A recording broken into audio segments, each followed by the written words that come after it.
pleasure is an extraordinary thing to understand.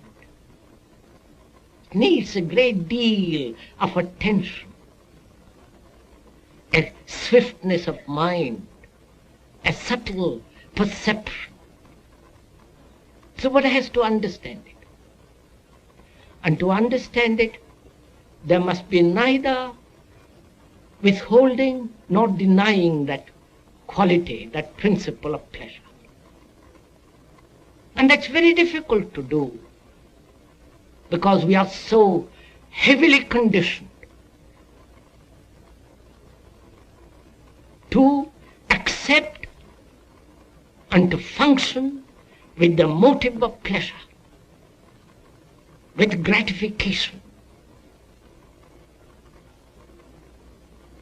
Therefore, we are always limiting our total attention. We look at life in fragments. And as long as the particular totality, particular fragmentation exists, one cannot possibly see the total. If one says, I must have a certain pleasure and I'm going to hold on to it at any price, then we will not comprehend or see the total pattern of pleasure.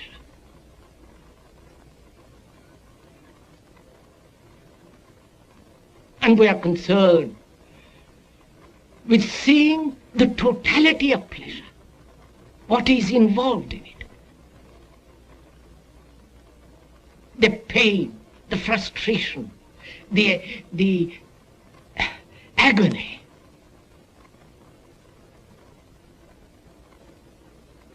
the remorse, the ache of loneliness when all pleasure is denied.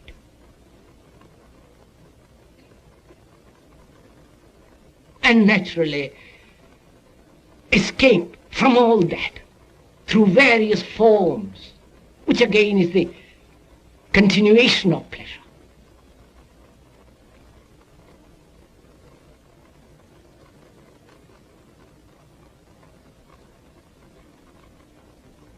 And a mind that is caught, that is conditioned by this principle of pleasure, cannot obviously see what is true,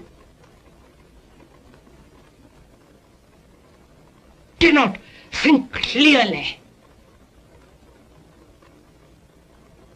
and therefore it has no passion.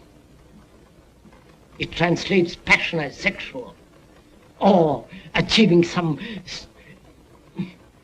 fragmentary activity and fulfillment in that fragment.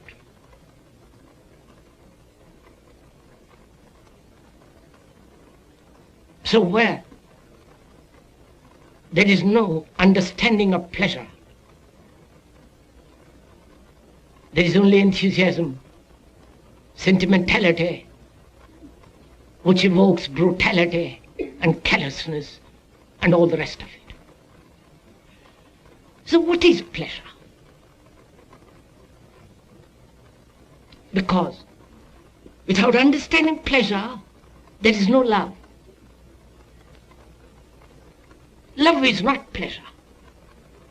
Love is not desire. Love is not memory.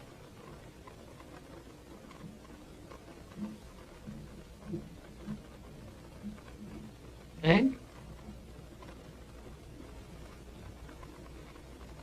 pleasure denies love.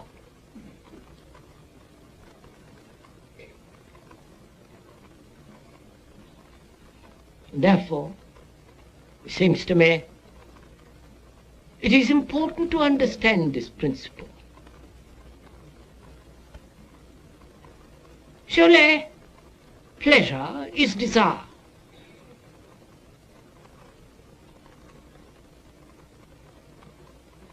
Desire,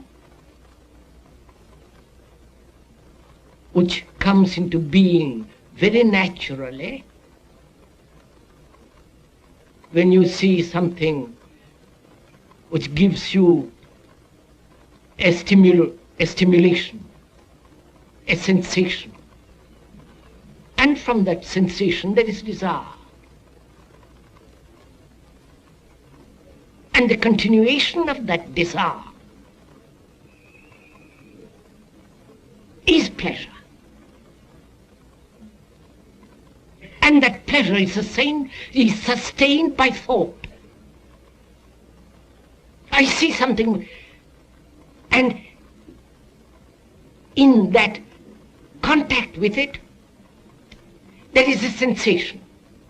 The sensation is the desire sustained by thought. Because thought is the response of memory. That memory is based on other experiences of pleasure and pain. And the thought gives to that desire the sustenance, the quality of pursuit and fulfillment. One can see this in oneself very simply. If one observes, it's all there in front of you. And the quality of observation cannot be taught by another. And if you are taught how to observe, you cease to observe. Then you have merely the technique of observation, which prevents you from actually seeing yourself. For yourself is the whole of mankind, with all the aches and the miseries, with the solitude and loneliness, despair, the utter loneliness of existence, meaninglessness of it all. And when you do so observe, it unfolds endlessly, which is life itself. Then you're not dependent on anybody, on any psychologist, on any theologian, or any priest, or any dogma.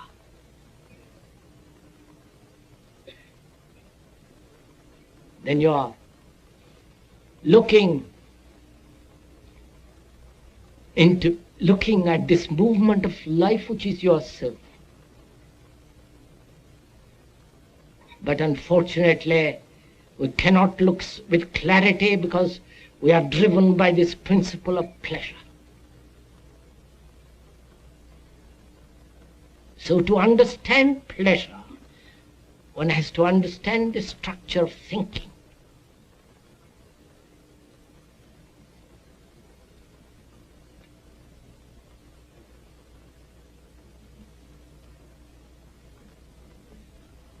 Because it's thought that gives continuity to pleasure. I've had an experience of pleasure yesterday, of different kinds, and thought thinks about that pleasure.